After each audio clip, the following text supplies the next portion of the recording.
नमस्ते, अश्विनी नाम है मेरा, रेल मंत्री हूँ आपका। साफ सफाई है, बहनों को खुशी है, मोदी जी को धन्यवाद देना। साफ सफाई कैसी है भाई? सब बढ़िया साहब, एक नंबर चकाचक। साफ सफाई ठीक एक है। नंबर साहब।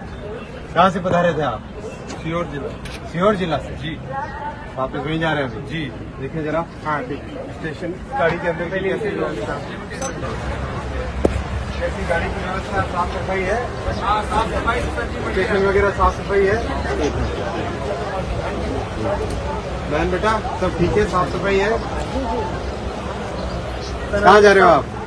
क्या रह रहे हैं यहाँ, क्या कहते हैं, नाम भूल जाते हैं।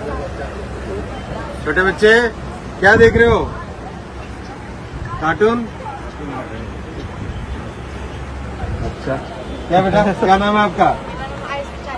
हाँ हाँ, कौन सी क्लास में? नहीं तो, अरे बाप रे, तो डिफिकल्ट टाइम आया, 10th और 12th, लेकिन बिल्कुल चिंता नहीं करना।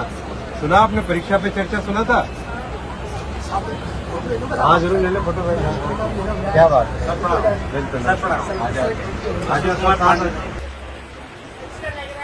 कितने वर्षों बाद में? कई वर्षों बाद में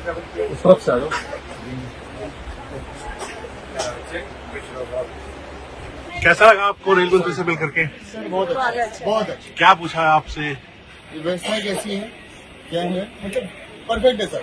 और सबसे अच्छा जो है वो जनरल कोच का जो हो रहा है ना, पहले क्या होता है डिनर टिकट के लोग चढ़ते थे, आजकल जो रिजर्व कर दिया है उसको, परफेक्ट है सर, बहुत अच्छा। इस बार हम लोग नॉट ओनली स्लीपर, हम लोग बी सेक्शन जो हाँ, चेयर में चेयर भी बैठे हम, बट हमको लगा नहीं कि हम स्लीपर में लेंगे, मतलब इतना अच्छा वहाँ का भी अरेंजमेंट है उसको, जबकि फर्स्ट टाइम बैठे हैं उसमें, चेयर वाले सीट में